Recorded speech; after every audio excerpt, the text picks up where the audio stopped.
Hi friends, అందరికీ నమస్తే. Welcome back to one more mini blog అండి. అందరూ దివాళీ పండుగ ఎలా జరుపుకున్నారు? మేమైతే చాలా బాగా జరుపుకున్నామండి. ఈ వీడియో అనేది నిన్నటి ఈవినింగ్ వీడియో అనమాట. నేనైతే ఇక్కడ రెడీ అయిపోయి దేవుడికైతే అట్లయితే వేసేసుకుంటున్నానండి. అలాగే ప్రతి ఇయర్ కూడా మేము దేవుడికి ఇలా అట్లయితే వేసేసుకుంటాము. అమావాస్య రోజున అట్లు వేసేసుకుని దీపారాధన చేసేసుకుని దివాళీ అయితే జరుపుకుంటామండి. అలాగే ఈ దీపావళి పండుగ రోజు విలేజ్ లో ఉంటే మేము ఇంటి ముందు ఈవినింగ్ పూట అలికి ముగ్గు పెట్టేసుకొని జనుము కర్రలు అయితే కాల్చేవాళ్ళం అనమాట. కానీ అవి ఇక్కడ అవైలబుల్ గా లేవు కదా, అందుకోసమే నార్మల్ దీపాలు పెట్టేసుకుని క్రాకర్స్ అయితే కాల్చేసుకున్నామండి.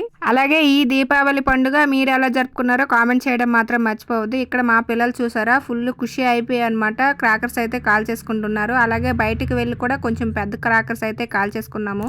అలాగని మరీ పెద్ద బాంబులు అయితే పేల్చలేదండి. నార్మల్ ఇలా కాకర పువ్వులు, నెక్స్ట్ సుంచి బుడ్డీలు అయితే పేల్చామన్నమాట. మరీ పెద్ద పెద్ద బాంబులు అయితే మన వాళ్ళు కాదు. అలాగే ఈ దివాళీ అయితే చాలా బాగా జరిగింది. వీడియో నచ్చితే చిన్న లైక్ ఇవ్వండి, సబ్స్క్రైబ్ కూడా చేసుకోండి. Thank you for watching. Bye bye.